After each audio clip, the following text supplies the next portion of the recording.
Ladies and gentlemen, we all know football is about glory, is about lifting trophies, kissing badges and scoring 30-yard screamers that make commentators lose their minds.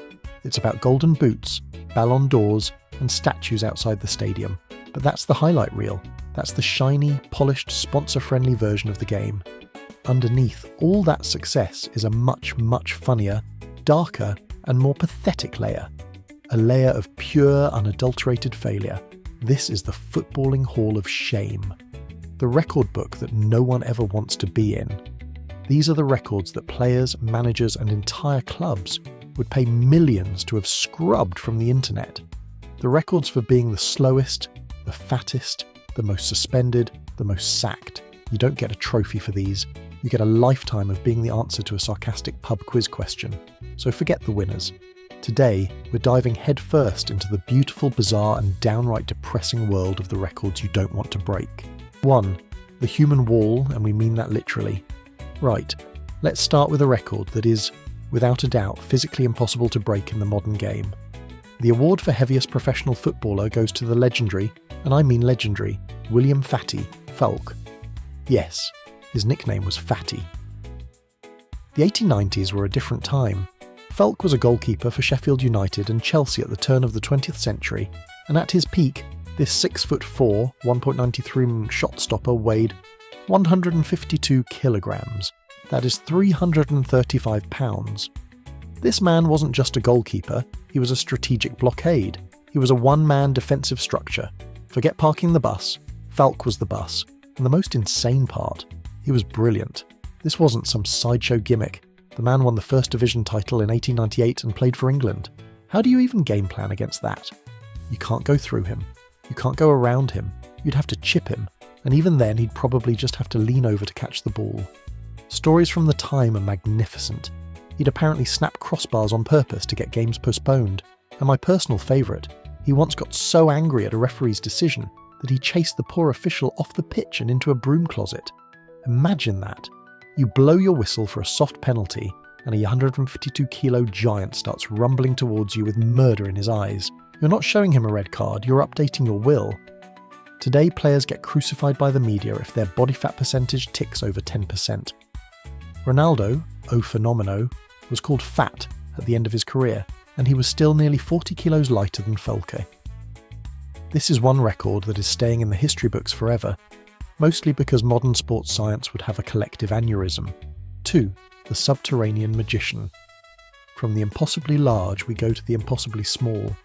The record for the shortest professional footballer belongs to a Brazilian attacking midfielder named Elton José Xavier Gomes, and when we say short, we mean short. Elton stands at just 154 centimetres, or 5 foot nothing. He makes Lorenzo Insigne look like Peter Crouch. But just like Foulke, this was no gimmick. Elton was a classic low centre of gravity nightmare. His centre of gravity wasn't just low, it was practically subterranean. He was one of those players you just can't knock off the ball because to even try, you'd have to kick him in the chest, and that's a straight red. He was a close control wizard, the kind of player who could dribble his way out of a phone booth full of defenders.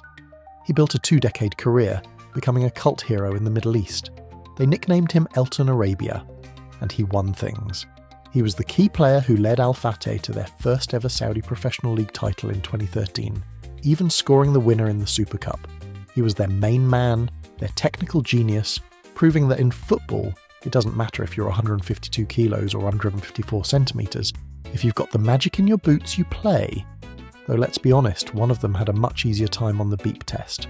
3. The total system collapse. Okay, let's move from individual stats to collective soul-crushing failure. Let's talk about the biggest blown lead in a high-stakes match. Now, your club has probably blown a 2-0 lead and you felt sick for a week, but what AC Milan did in Istanbul in the 2005 UEFA Champions League final wasn't just blowing a lead, it was a tactical, spiritual and psychological disintegration broadcast in high definition to the entire planet. Let's set the scene. It's half-time. AC Milan, a team that wasn't just good, they were terrifying, a pantheon of gods. Maldini, Cafu, Nesta, Pirlo, Gattuso, Kaká, Shevchenko, Crespo. It was a FIFA cheat code. They are 3-0 up against Liverpool. Captain Paolo Maldini scored in the first minute. Hernan Crespo added 2 more. It's 3-0. It's over. The trophy's already getting the red and black ribbons tied on, the Milan players are probably discussing where the after-party is, and then it happened. Liverpool, led by Steven Gerrard, didn't just pull one back, they executed a 6-minute hostile takeover of reality. 54th minute, Gerrard scores. Okay, a consolation. Cute.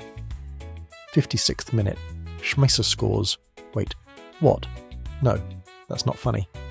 60th minute, Xabi Alonso's penalty is saved, but he scores the rebound. It's 3-3. How is it 3-3? In 6 minutes, AC Milan went from immortal champions to a pile of confused, shell-shocked men wondering if the halftime oranges had been spiked. This wasn't a comeback. It was a collective system failure.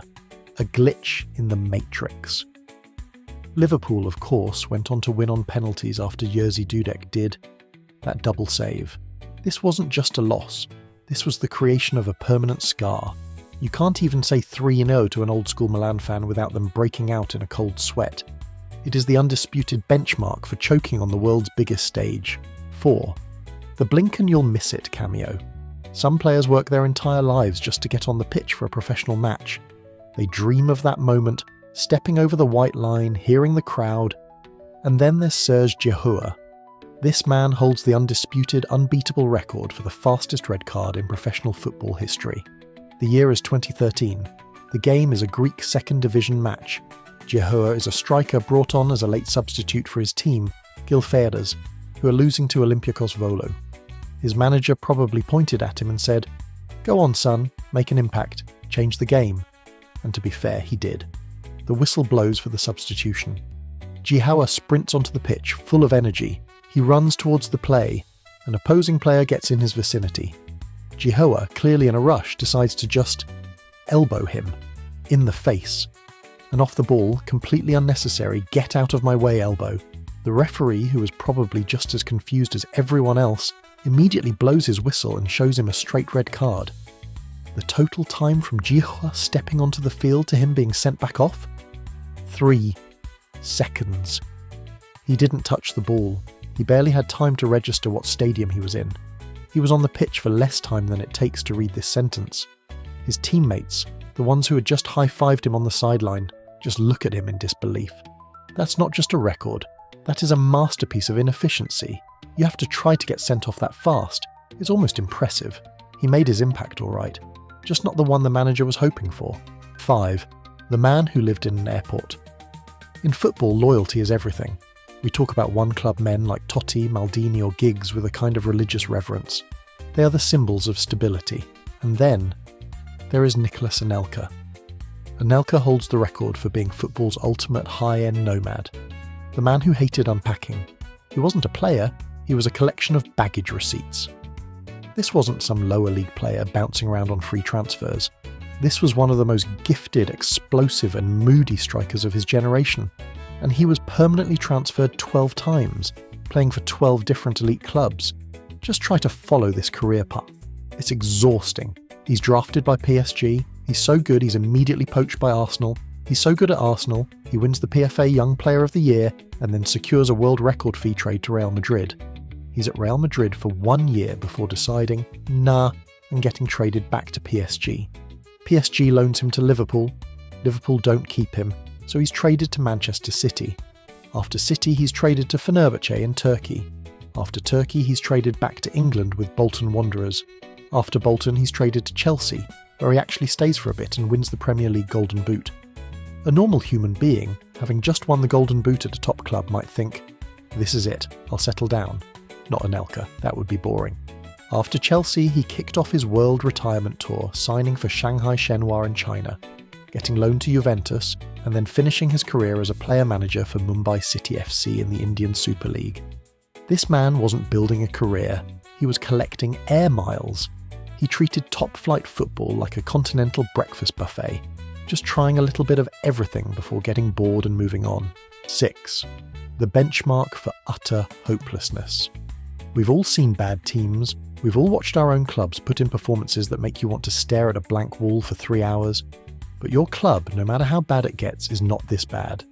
Let's talk about the undisputed, mathematically proven worst team in the history of major European football, Derby County, in the 2007-2008 Premier League season.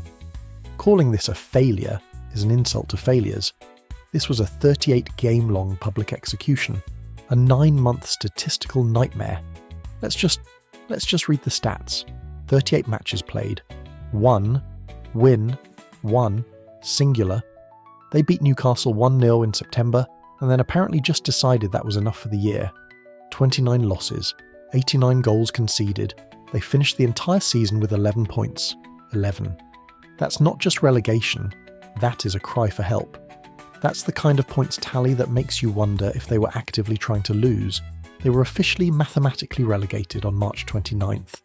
They still had 6 more games to play, knowing they were already dead. The Premier League basically forced them to attend their own wake. Their top scorer was Kenny Miller, with a whopping 4 goals. Their goal difference was 69. Nice. This season wasn't just a record breaker, it created the record. It is the permanent benchmark for futility. Every single season since, when a newly promoted team starts badly, the commentators pull up the 708 Derby team and say, well, at least they're not that bad. That is Derby's legacy. They are not a football team. They are a punchline. They are the statistical 0 on the Premier League's thermometer. 7, the halftime horror show. Okay, blowing a 3-0 lead in a final is bad, it's humiliating. But at least it was a competition. At least both teams were, professional footballers.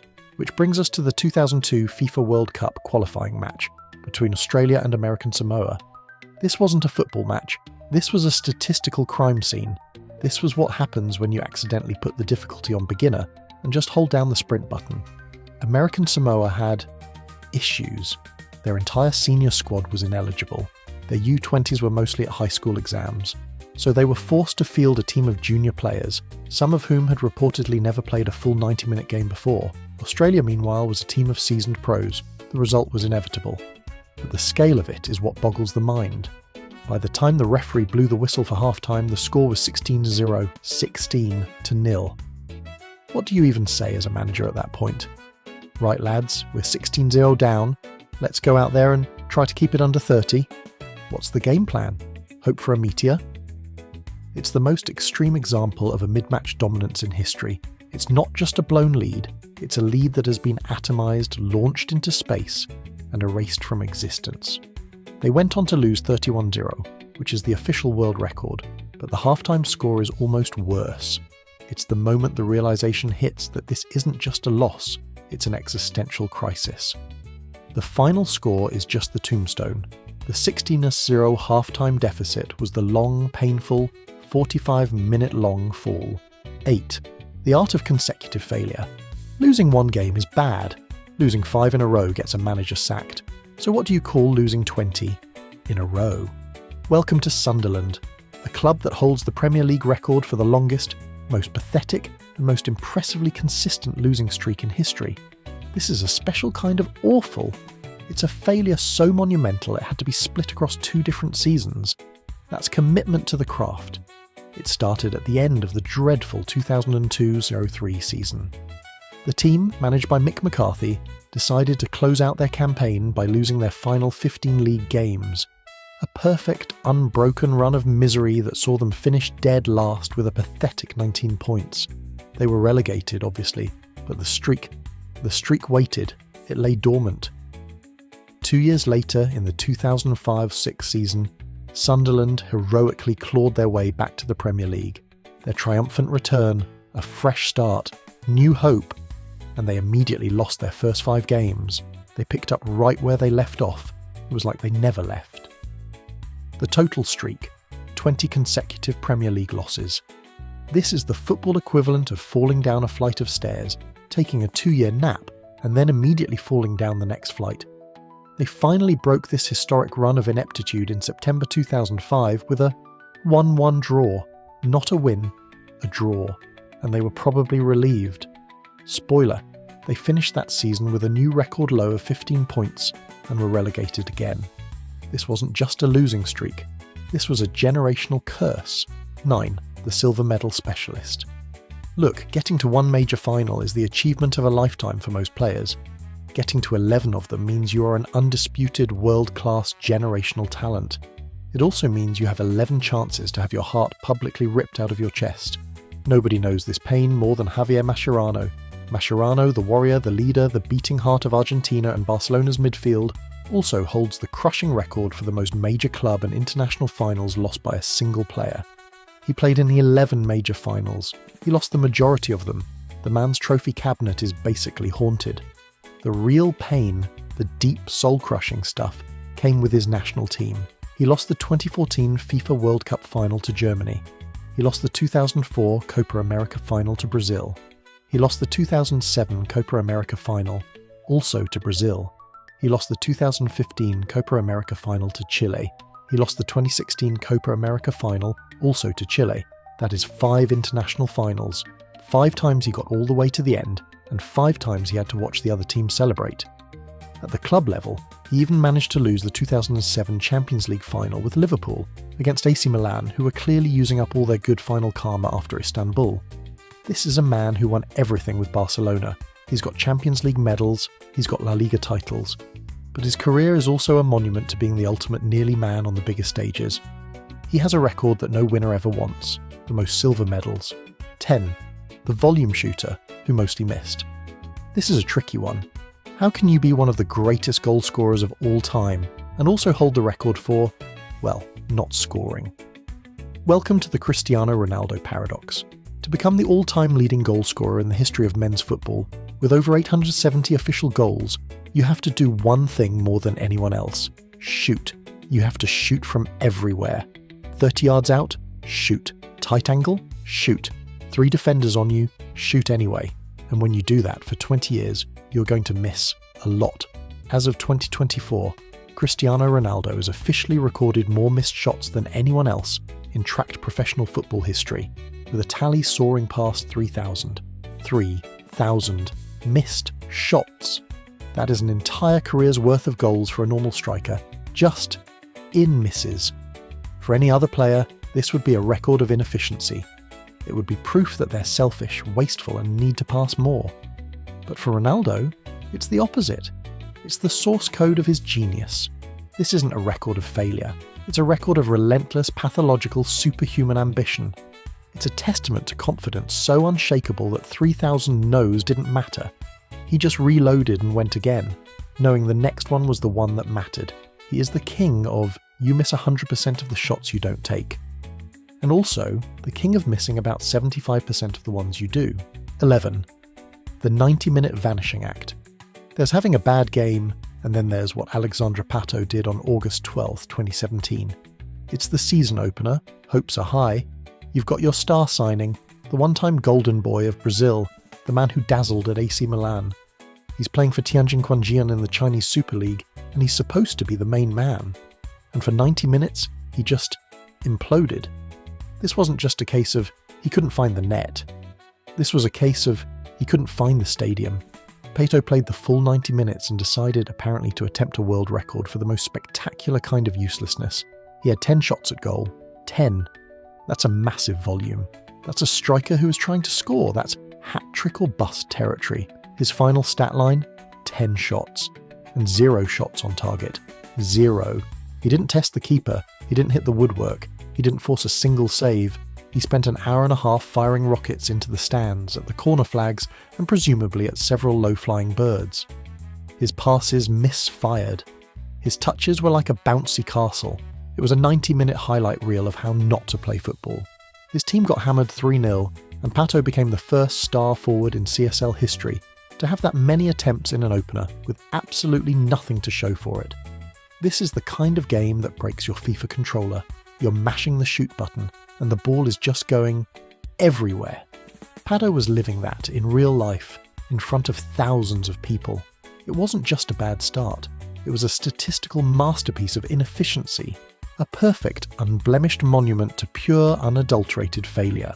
12. The 53-minute Impostor.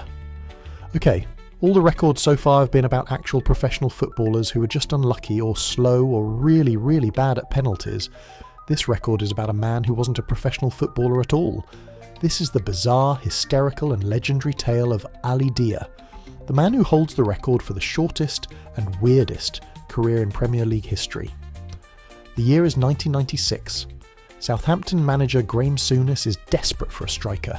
He gets a phone call. On the other end, a man claiming to be George Weah, the reigning FIFA World Player of the Year. Weah tells Souness he has a cousin named Ali Dia, who's played for PSG and is a Senegalese international. He says this guy is a hidden gem. Souness, in a move that should have gotten him immediately fired, just believed him.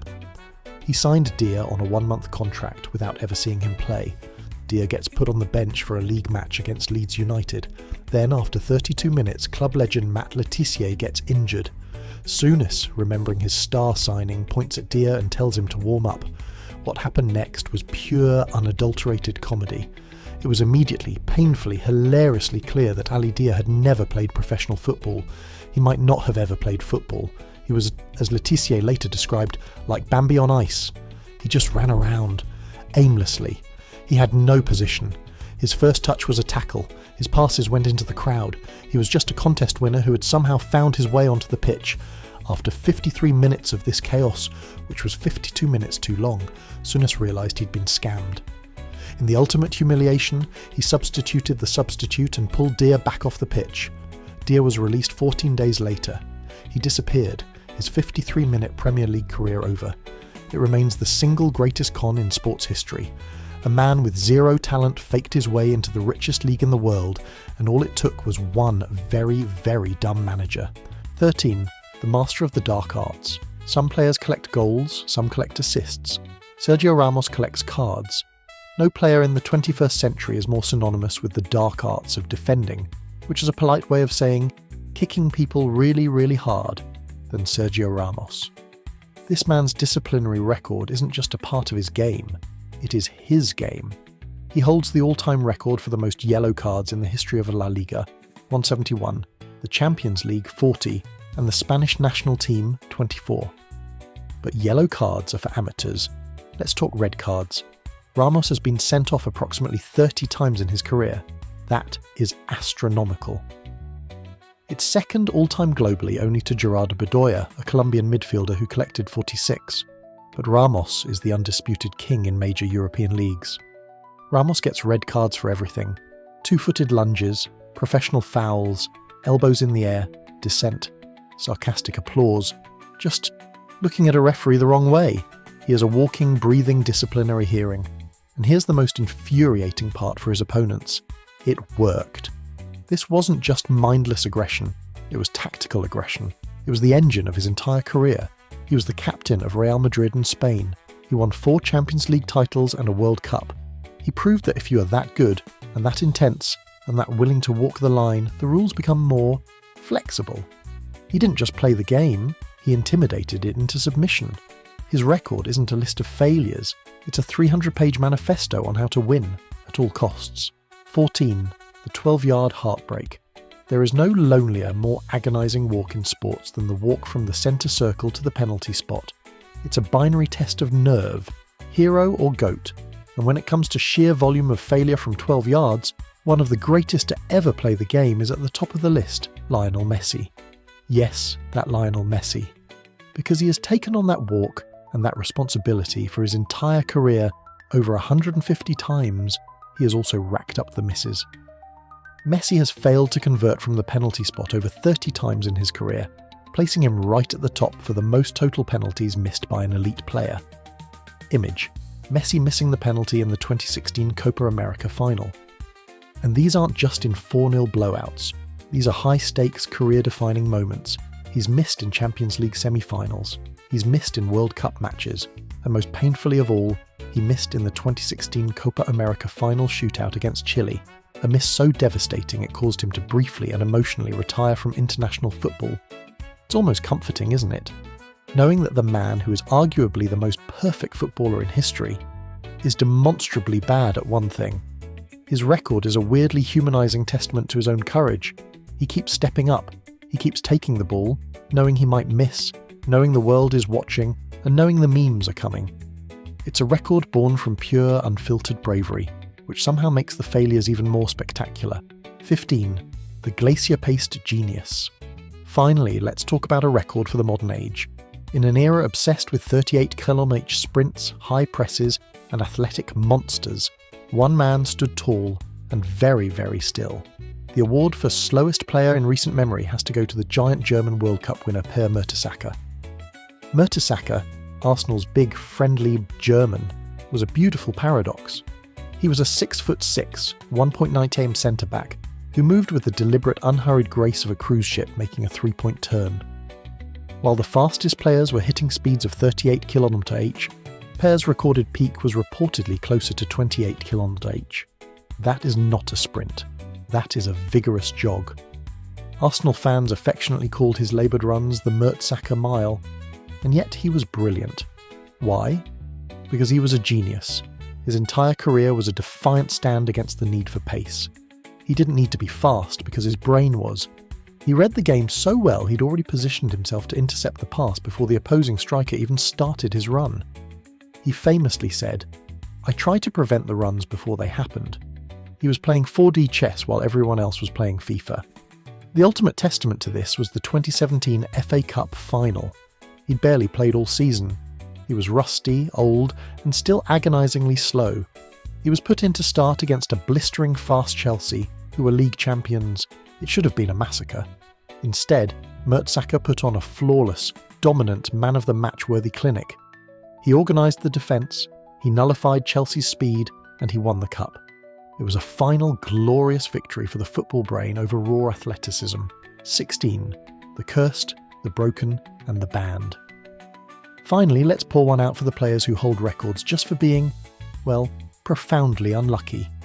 The guys who were broken by the game, cursed by it, or just plain lost their minds. First, the banned. Eric Cantona. On January 25th, 1995, Cantona, Manchester United's God King, was sent off. While walking off, a Crystal Palace fan, Matthew Simmons, ran down and hurled abuse at him. Cantona, in a moment that is still genuinely shocking, decided the appropriate response was to launch a full-on two-footed kung fu kick into the man's chest. The result? A 9-month, worldwide ban from all football. Not just playing, all football. It was one of the longest suspensions for an on-field, or off-field, incident ever. He traded his football boots for community service, all because one fan got under his skin a little too well. Then, there's the broken. Owen Hargreaves. This man wasn't a footballer, he was a medical mystery. He was one of the most dynamic, versatile midfielders in the world, a star for Bayern and England. Manchester United signed him, and he just disintegrated. Chronic knee problems, muscle tears, cartilage damage. He missed over 100 competitive matches due to injury. His knees were made of wet paper. His career isn't a what if, it's a what happened. And finally, the cursed. There's Ben Brereton Diaz, who set a Premier League record by playing his first 20 league games without a single victory.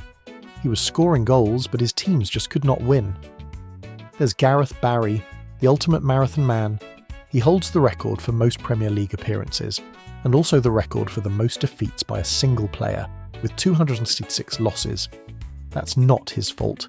It's a testament to his sheer, unending durability for mid-table clubs. But the king of the cursed has to be goalkeeper Mark Crossley. He holds the rock-bottom record for the lowest win percentage in Premier League history.